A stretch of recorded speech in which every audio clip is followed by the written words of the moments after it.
Futures Radio Show, sponsored by CME Group, the world's leading and most diverse futures and options exchange. CME Group's markets help individuals and businesses around the world effectively manage risk.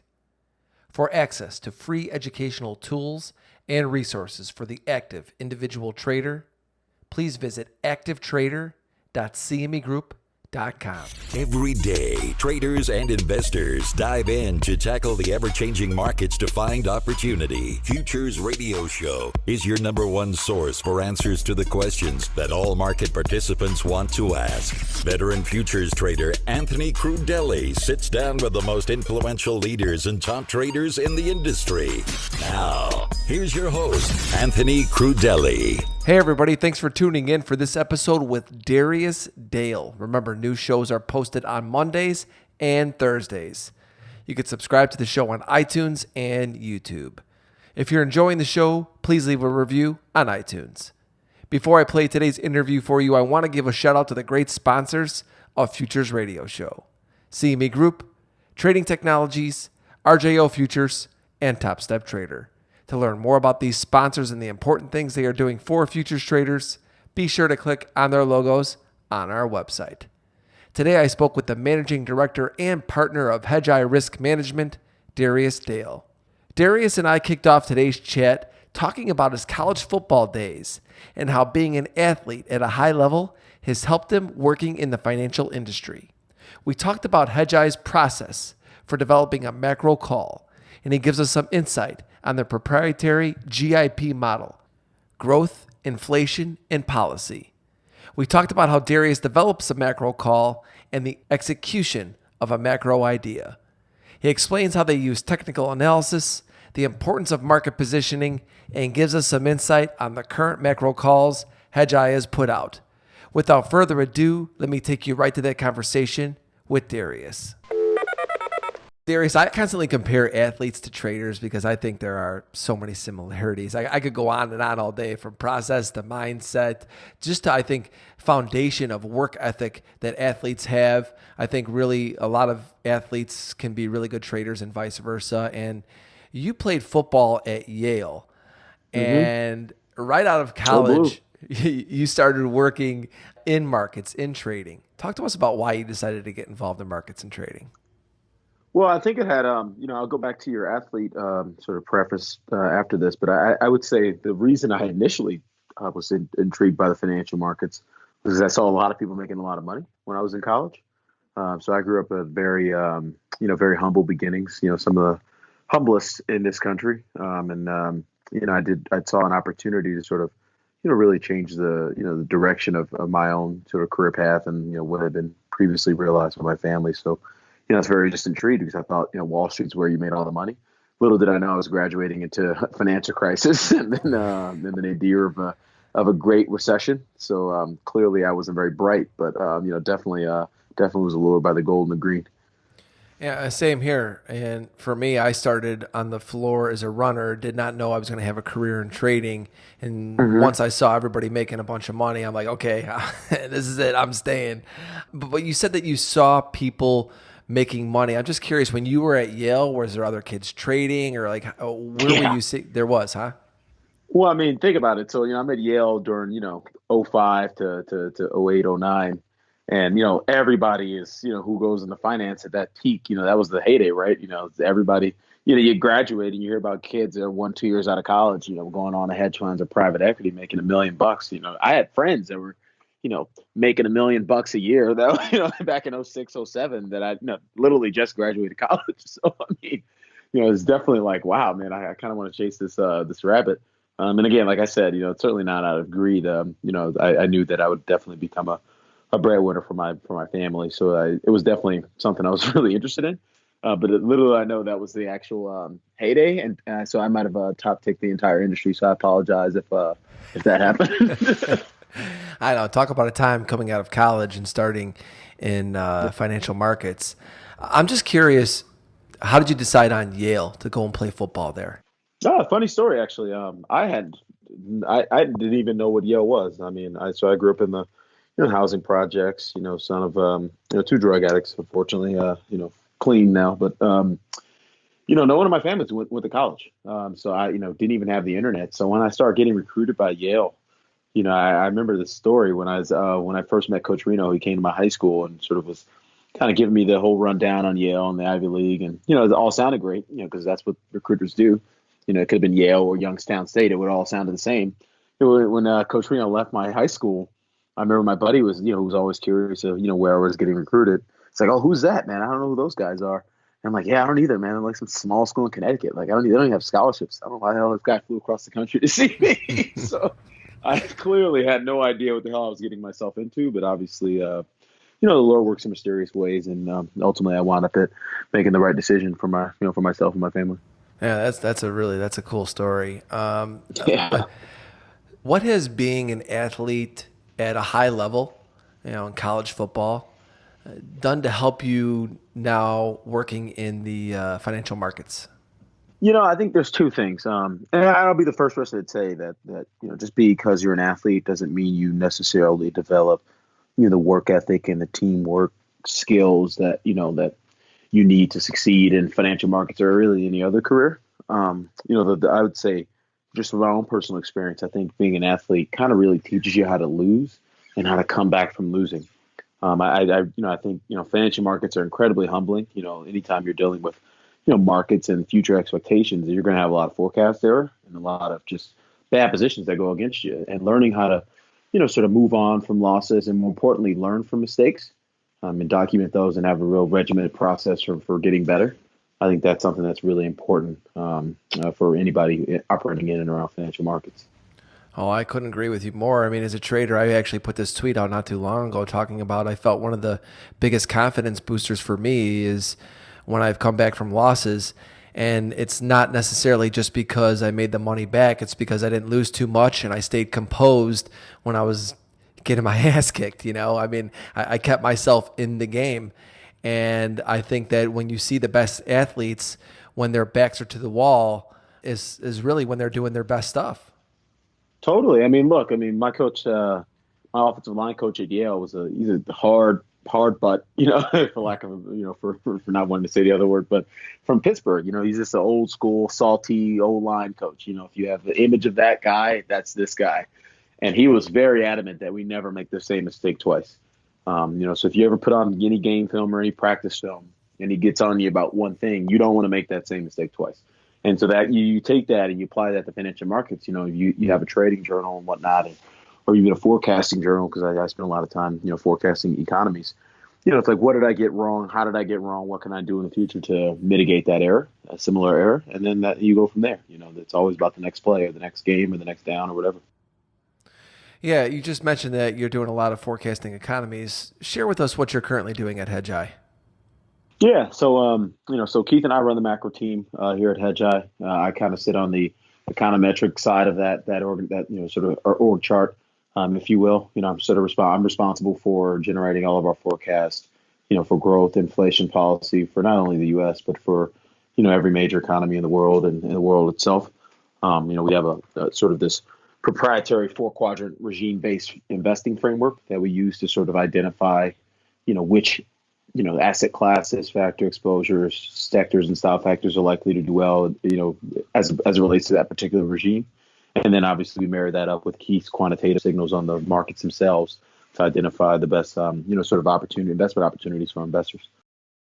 Now, I know you guys have a lot of ideas that are currently happening in the market, but I want to understand the process that goes behind some of these, we'll call them macro themes that you guys are talking about at Hedgeye. Talk to us about the development of an idea, of a theme that's happening. Where does it all start? Yeah, well, it gets started one or two places, right? The markets are very forward-looking, and so sometimes, it'll just come through, key signaling process or say, hey, there's a big reversal in, this particular asset market that, may be sort of portending a broader change in the trend, for this particular asset, geography, factor exposure, et cetera. But a lot of times in terms of the fundamental framework and kind of the side of the org chart that I sit on, really is born out of our, proprietary GIP model process. G stands for growth, I stands for inflation, and P stands for policy. Recently we've been substituting the word profits in for policy with respect to the U.S. specifically, and we could touch more on that later. But what we're trying to do is identify, what economic regime a particular economy is in from a rate of change perspective. We're not big believers in absolute levels. What we think matters most to markets and really what the back tested, financial market information shows us is that, rates of change or deltas are really what, drives the preponderance of asset class performance. Dalio's taken, 1,400 PhDs to prove this. And, we've done this with, 5 or 6 people here at Hedgeye, and it's all the same conclusions, is that if you can sort of identify and front run, changes in the states of these very key, sort of economic variables, then you're more than likely to have a good handle on how asset markets are likely to respond to those changes. So, that 4-quadrant framework or regime-based framework allows us to identify which factor exposures, asset classes, et cetera, are likely to do well. And so it's my primary responsibility is not only to understand where our history with respect to that framework, but also where each economy is likely to be headed, over some investable time period. All right. Once you have a macro theme in place, how does the trade set up then? Is it fundamentals first? Are you using some technicals to confirm? And then how do you decide which markets you want to trade? Because let's face it, a macro theme that you guys may be talking about might impact several markets. So how do you decide that? Yeah, absolutely. They should. So, I mean, again, if I have a if I have a reasonable view on where an economy is with respect to that regime-based framework, we call them our quads. Quad ones where growth's accelerating, inflation's decelerating. Quad twos where growth's accelerating and inflation's accelerating at the same time. Quad threes where growth's slowing and inflation's accelerating. That's what we have the U.S. sort of transitioning to for most of 2019. And then quad four where growth's decelerating and inflation's decelerating at the same time. That's the quadrant that's most associated with asset price declines in risk markets. Sovereign yields tend to sort of rally, and then the Fed obviously, or respecting corresponding central bank, tends to pivot dovish. That's the call we made back in September. So to answer your question, it kind of comes from both ways. Whenever we make a big call on asset market or related asset markets for an economy, that's not necessarily being confirmed by the sort of technical indicators, if you will. That's typically a function of, us having a ton of conviction in those forecasts, i.e. those quadrant forecasts. And then particularly if the market is already set up from a positioning perspective on the other side of the trade. And so, for example, when we made the call back in September that the U.S. was going into quad four, mind you, this is after 9 consecutive quarters of accelerating economic growth, which is then a record acceleration in terms of the consecutiveness. So just that initial tilt down into quad four could potentially, bring on a ton of consternation and volatility across a bunch of asset markets that clearly weren't being priced in from a positioning perspective. But then there's also other times where the quantitative signal will get you out of making those types of calls. So, for example, Europe, in the year to date, the European data is, if not recessionary, whereas our quadrant process would have suggested that Europe was likely to bottom and then start to inflect, not materially, but certainly bottom. And if anything, the data is getting worse from a nowcasting perspective.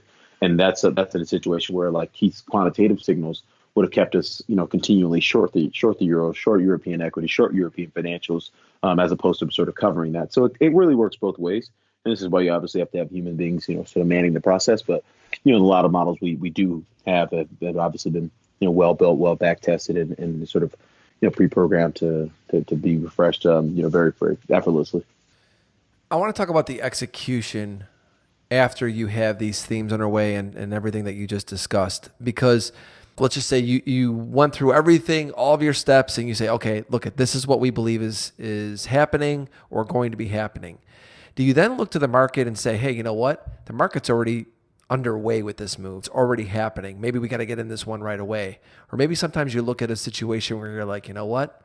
Price is already taken to where we think it could go. This move might already be done. Or do you look at something and go, wow, the market doesn't recognize this at all. We're really early. How do we go about executing this? If you could just walk us through how you handle those types of situations. Well, it's all three, right? So to the extent that we have the view, and again, we all of these is based on a series of quantitative indicators that we run. We track, style factor level performance, futures, open interest, and then the sort of rates of change therein. We track, all sorts of indicators, like implied relative applied to realized volatility discounts, skew, all these, changes in all these indicators to give us a sense of how investors are positioned and positioning at the margins with respect to all these asset markets. So we have a general idea of how people are positioned and what's being priced in. So we won't even author a theme that we think is already sort of played out, or something more than 2/3 played out. So we tend to stay away from that. Most of our work focuses on, where is the consensus likely to be offsides relative to our regime-based fundamentals. So that's kind of what we think about with a theme. We obviously won't publish anything that our clients can't take advantage of. And again, just to be clear, we don't trade. We don't have a banking arm. We don't do any asset management. All we sell is research. So the whole genesis of Hedgeye, sort of, when Keith was, sort of writing and blogging back in '08 during the crisis, having his non-compete from Carlyle, the whole point was, if you could look into a world-class hedge fund, with world-class hedge fund analysts and sort of strategists, what would they be doing on a day-to-day basis, and what parts of their process would you, sort of use to augment your own process? And that's kind of the whole genesis behind Hedgeye. So, we don't necessarily trade ourselves, but obviously our clients are taking this information and applying it to their portfolios. Okay, I just want to stay on the same page with you.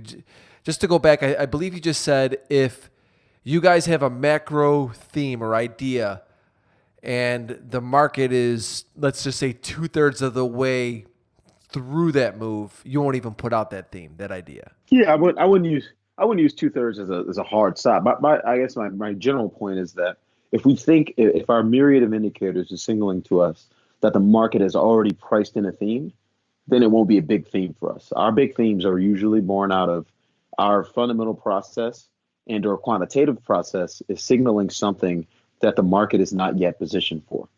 And we think that sort of change, or at least the changing fundamentals, will spark either sort of rush to the entrance or a rush toward the exits in related asset markets. And that's kind of the whole genesis of our process. So, for example, you go back to October, there's the record net short position across the entire Treasury curve, whereas our quad 4 forecast was suggesting that Treasuries are likely to rally across the curve pretty substantially. And so that becomes a very big call and a very big position. Let's say, for instance, if we're running money, because that's the kind of call we want to take advantage of, is when we have confidence in our forecasts and the forecasts imply asset performance that's very, very counter to how consensus is positioned. So that's what I mean. If we had record net long position in the Treasury curve, going into that quad 4 forecast back in late September, then we wouldn't make the call. We communicate that, but it wouldn't necessarily be a real exciting research call from that perspective. Yeah. So what I'm hearing is that you're using the positioning is a big element to what you guys are doing. And are you getting that through COT data?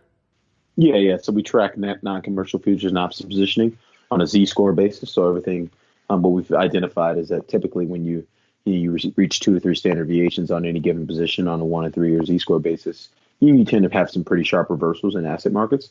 And these are typically in and around changes in the regime, the economic regimes that obviously were that perpetuated the existing positioning. And so again, we were in 9 consecutive quarters of accelerating growth in the United States. Inflation basically accelerated from the lows of 2015 all the way to the cycle peak of 2009 in July. So that obviously was a very, very negative environment to be investing in duration and duration sensitive assets. Conversely, our forecast was suggesting that the transition out of that environment was going to sort of really rattle the existing positioning that was obviously appropriate for that 9 consecutive quarter period. To the extent that there was it would create a spark and a rush towards the exit in terms of unwinding that positioning. That's something we wanted investors to take advantage of. I want to talk about a macro idea or theme that you have that you really believe in, but the market doesn't agree with you, right? I mean, let's face it. The first thing I learned as a trader, one of the first things is know where you're getting out before you get in. What if all of the evidence and everything you have is supporting this theme and you're giving this to your clients and saying, you know what, we really do believe this, and the market is just not working in that direction? At what point do you just say, you know what, this just is wrong, it's not working? Yeah, totally. So again, Keith has built, from his days on the buy side as a portfolio manager, built a quantitative sort of risk management process, that sort of tries to analyze markets across 3 distinct durations to identify, whether or not momentum is trending bearishly or bullishly across those durations as defined by him. It's a composite model that uses the relationship between price, volume, and volatility to sort of determine those levels. It's not necessarily a simple moving average, even an exponential moving average, because obviously, we don't think, or at least our back test suggests, there's not enough edge in there for them to be repeatable tools. So on his factors, to the extent that the asset market does not confirm the forecast, we're a very big price rules guy. You got our team is a bunch of knucklehead jocks. We definitely don't think we're smarter than the market. And so we definitely tend to obey asset markets. For example, we obviously have a negative outlook for U.S. economic growth and particularly earnings growth over the next few quarters. We definitely think the U.S. is likely to head into a multi-quarter earnings recession. And you're starting to hear more signs of that call coming out of the traditional sell side, but certainly we were early in making that call and certainly have some of the most sort of negative forecasts with respect to that. But obviously, at 2730 on the S&P, that's not necessarily being priced in, the earnings recession, because typically you tend to see, much more sharp declines off cycle peaks into and through those. And so today, the market's not necessarily saying we're going into an earnings recession, but, we wouldn't necessarily give up that fundamental view unless the market violated Keith's trend line, its intermediate-term trend line to the upside. I believe as of yesterday, that line was 27.45. So if we saw a sustained close above 27.45 and really with some accelerating volume and starting to make a series of higher lows above that, and who knows how long that could take, maybe a couple weeks after the initial violation. But, that's when we throw in the towel and say we're stopping ourselves out, because clearly this forecast is either already priced in or was already priced in late December, or it's just wrong. And the forecast is likely to be wrong. You'd be hard pressed to find any strategist or economist that doesn't have forecast error. And we're well aware of ours and well aware of where we could be wrong. We just don't think we're wrong yet with respect to that particular view, because again, the market is still bearish trend. I got to tell you, it's very refreshing to hear that, because so many macro people out there that I read and follow, they just hang on to a macro idea and they don't care what price is doing. They just look at everything that they're looking at through their macro lens and say, you know what, this is what it's telling me. But you guys actually put something through technicals in place, like you talked about, Keith, with that trend line, to where if it gets above there, price is no longer agreeing with you. So I really respect that. I like that a lot. I want to do like a little mini rapid fire before we get into our other rapid fire. And there's a few other things that you guys are talking about right now. You just mentioned the U.S. earnings recession and corporate credit risk and what you were looking at there with the S&P. Give us a quick rundown on what you're seeing right now in the China slowdown. Yeah, China slowdown. So we made the calls on China slowing back in January last year in conjunction with our EM slowing view, or sort of underweight EM theme, and that's something we always thought would come to a head here in the first quarter of 2019.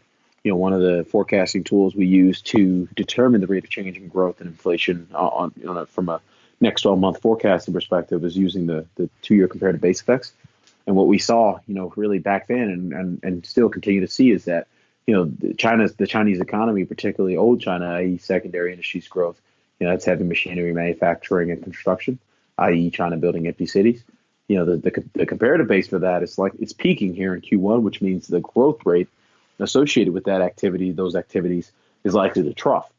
But obviously, so the risk that the market was pricing in, too much of a sanguine outcome with respect to the trade deal was actually quite high if you thought that China's growth would show the worst numbers it's seen in this down cycle here in Q1. So that's a view that we continue to maintain. That's a view that continues to be supported by the fact that you have things like Chinese credit growth and fixed asset investment and a myriad of other indicators that we're tracking, about 100 in total, that continue to suggest that the policy response we've seen thus far out of China in this iteration of the Shanghai Accord is pales in comparison to the policy response we've seen in the original Shanghai Accord, which was, again, at that time into easing and very easy base effects. Right now they're basically, effectively panic and tinkering into some of the steepest base effects they've seen, really going back 10, 12 years. So I like the outcome is that Chinese growth is likely to continue to slow over the next few months. And that's something that could be really, really negative from a risk perspective. If you think about headline risk, associated with any sort of resolution of the trade deal. European recession. Mm-hmm. That's easy. I mean, pick an indicator in Europe that isn't, i.e. negative year over year from a hard data perspective, i.e. retail sales, industrial production, export growth, or pick a soft indicator that isn't making a low that we haven't seen since either the depth of the European sovereign debt crisis in 2012 or the depths of the Great Recession in 2009. Every single indicator we can track in Europe is at its lowest point and accelerating to the downside. I don't want to say every indicator, but certainly all of the relevant high frequency data points that we use to build our nowcast estimates for European economic growth. And so what we're seeing throughout most of the European economies, particularly in Italy and France, is that Europe's not comping the comps. The comps, the base effects start to get eased a little bit here in Q1 of 19, but the data continues to decelerate, and that's something that's very indicative of economy slowing into recession. And so we started calling that that risk out in December, and that's something that we continue to sort of call attention to here. And that's why you're seeing the dollar really be so strong, despite the Fed pivoting dovishly. So it kind of begs the question: how much more could the Fed do to inflate asset markets if Europe goes into recession? The dollar really has no ability to break down and provide that kind of typical reflation process that we've seen historically.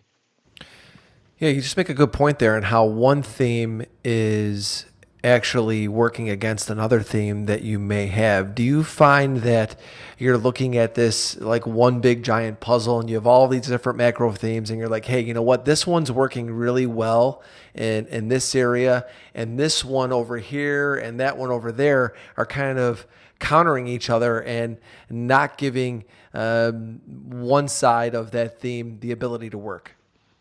Yeah, well, I mean, that's the whole nature of portfolio construction, right? So, if you have everything working in your portfolio all at once, that means you're probably going to have some pretty crappy days or months where everything's not working. So typically what you want to do is try to find asset markets or find expressions of your view that aren't in direct contradiction of other parts of your view, and then hedge those out appropriately, rather than just having a bunch of views in the portfolio that could be sort of either all or nothing or kind of countervailing and counteracting each other.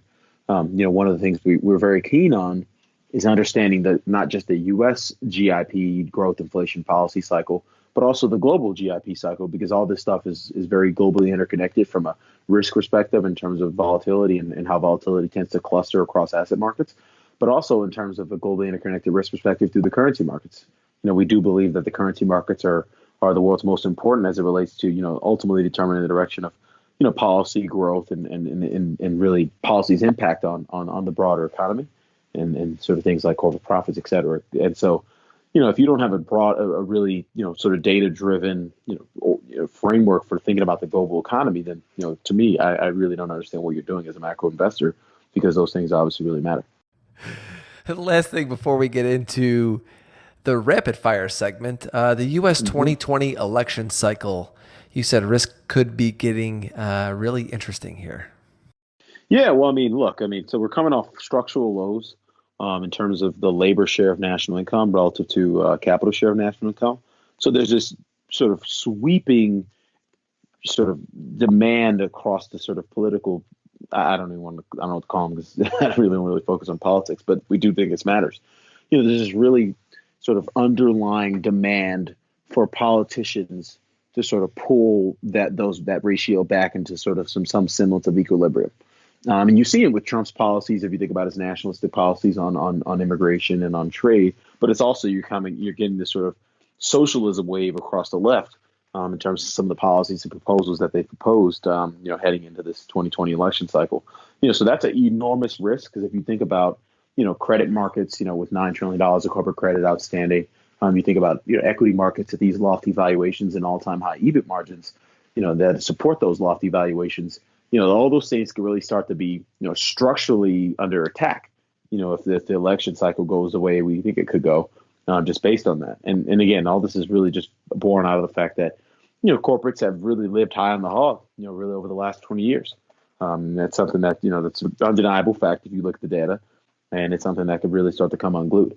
And so that's something we really are calling attention to, not necessarily now because we don't think it's that relevant for financial markets, but it could become very relevant for financial markets as we get into the back half of 2019 and start to look forward into that 2020 election cycle, particularly as some of these more, sort of established, or at least as the Democratic field starts to really establish itself. So that's definitely a big risk. And then one final quick risk is that if it looks like Trump is kind of underwater and failing, and he's not able to sort of, protect his own legacy with incremental, stimulus, then you could start to look forward to a day where there's a very, credible threat that corporate tax reform could get repealed, in 2020 and 2021. And that could actually become a pretty big headwind in asset markets as well. So, we definitely think there's, a lot of risks on the horizons. We're not really ones to call out risk to the extent that the, GIP fundamentals don't necessarily support pricing those in currently, because again, all these sort of puts and takes, really, in our opinion, and not necessarily our opinion, but we've back tested all these things. Like what really matters to asset markets are growth, inflation, and policy and profits. And if you can get those cycles right, and I apologize for using the word cycle for the first time 30 minutes in this interview, but if you get those cycles right, those are the things that really tend to dictate performance. So, we'll start to talk about those risks later in the year, certainly as they start to become more prevalent from a headline risk perspective. But right now, those are some of the things we're worried about. Man, what can I say, Darius? Great insight, but we're not done yet. We have our rapid fire questions next if you're ready for those. Sure, always, man. All right, everybody, our rapid fire segment is sponsored by Trading Technologies. Access the global markets from virtually anywhere with TT. They are the world's fastest commercially available futures trading platform. And now you can trade cryptocurrency spot and derivative markets side by side. For more information, please visit tradingtechnologies.com. Darius, first question for you. What trader has influenced your life the most and why? I mean, it's probably too easy to say, but definitely Keith. I mean, he's probably the most regimented, rigorous, process-oriented human being I've ever been around. Just not necessarily even within financial markets, but in terms of how he thinks about his business, how he thinks about his family structure. I mean, the guy has a notebook and an item and a line item in his notebook for every single thing he does. I think if he drinks 2 coffees, there's somewhere in his notebook that he drank 2 coffees today. He's really just a fun person to watch and learn from, because again, his process is second to none.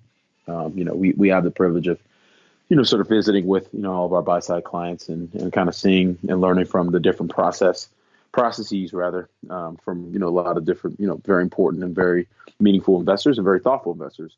And what we consistently find is that Keith's up there with all of them, with the best. In terms of his ability to sort of contextualize market moves and have a really repeatable and rigorous framework for thinking about, sort of everything that could happen in and within and around financial markets. So definitely Keith. What was one of the hardest things for you to overcome in trading? Well, I would say just the jargon, to be honest with you. It probably took me a year to figure out what the hell everyone was saying in our morning meeting and in our research. So I definitely think that the jargon and we have our own jargon here at Hedgeye, but I think that's definitely something that takes a while. Certainly for someone who maybe not majored in finance or CFA sort of literate, things of that nature. Yeah, the trading world has its own language. You have to learn it. Yeah, it really does. Yeah. How has your trading process evolved over the years? How has it evolved? Well, I certainly take more notes now.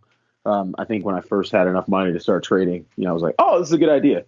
This is what our GIP model says. Oh shit, I lost money. Oh, sorry for the language, but oh, I lost money. Well, that sucked. Let's move on. Now I'm much more sort of just learning from Keith and kind of the things I highlighted part of his process. Everything I do now is much more regimented and much more rigorous as it relates to the entry and exit strategy, et cetera, et cetera. So that's definitely something that I think every trader needs to evolve and continuously evolve. That's one of the things that I think is important. The moment you start to stand still and stagnate from a learning perspective in this industry is the moment you really sort of you really give up and you start to experience worse and worse returns. The financial markets are ever evolving. New, exciting, interesting techniques and strategies are always being introduced. The scope of the game itself is even changing. If you think about 90% of daily trading volume, at least in the United States, being systematic, i.e., people who rules-based and quantitatively oriented. And so the game itself has changed. So you have to constantly change and evolve your process to sort of stay afloat. And I think that's something that's very important for investors to take away. What is one attribute that you believe every trader should have? A long memory.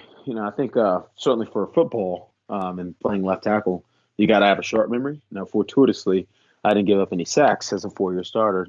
To toot my own horn, so I never had to forget too many bad plays. But yeah, you definitely need a short memory in sports. But in trading and in operating in around financial markets, I do think it's important to constantly remember where you are, not only in the broader economic cycle and the growth, inflation, and policy cycles, but also where you are just in respect to asset markets and how different, your own mistakes, your own failures, your own, big successes, thinking about the entry and exit strategies around those and kind of remembering those and And I think that's why it's so important to keep a trading journal. Sort of review those things so that you forget them, because again, I think there's something to be said about experience in this industry, and that's all industries, right? I do think I do think just having a long memory really serves investors really well in terms of not making those obvious and really really damning mistakes. Favorite book about trading? I'll say just 1A and 1B. Thinking Fast and Slow by Dan Kahneman and Tversky. But Kahneman wrote the book, but it was about he and Tversky's psych experiments with respect to sort of behavior economics, and then the mixed behavior for markets about Benoit Mandelbrot, by Professor Benoit Mandelbrot. Really just sort of chronicling and documenting with rigorous data and back testing how financial markets were not as nonlinear and as well behaved, whereas were not as linear and well behaved as economic and financial market theory suggested they were, for really really long periods of time. So he kind of cracked open that atom and broke that egg open and really changed the way many investors think about financial market risk taking. So those are my two favorite books outside of the Bible, but definitely two most important books I've ever read as relates to working in finance. Favorite movie about trading? Favorite movie? Can I say The Wolf of Wall Street? Is that appropriate? I don't even know if that's about trading. It's just a really good movie. What's the best piece of advice that you have received about trading? That's a good one. Best piece of advice that I've received about trading.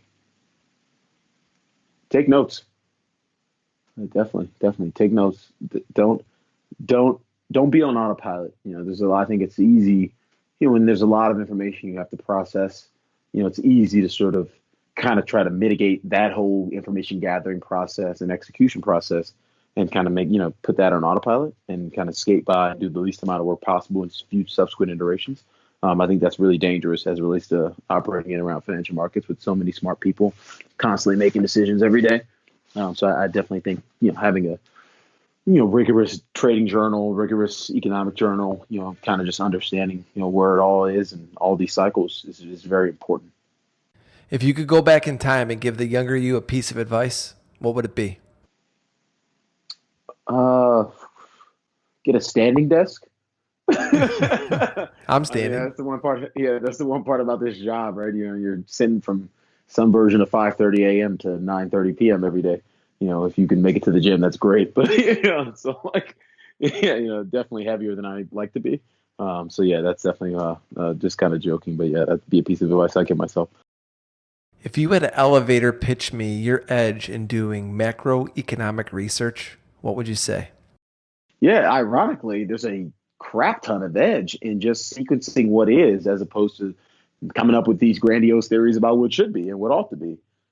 So many investors. I think everyone in this industry is incredibly smart. Like everyone's went to great schools, and they test really high, and their aptitude's really high.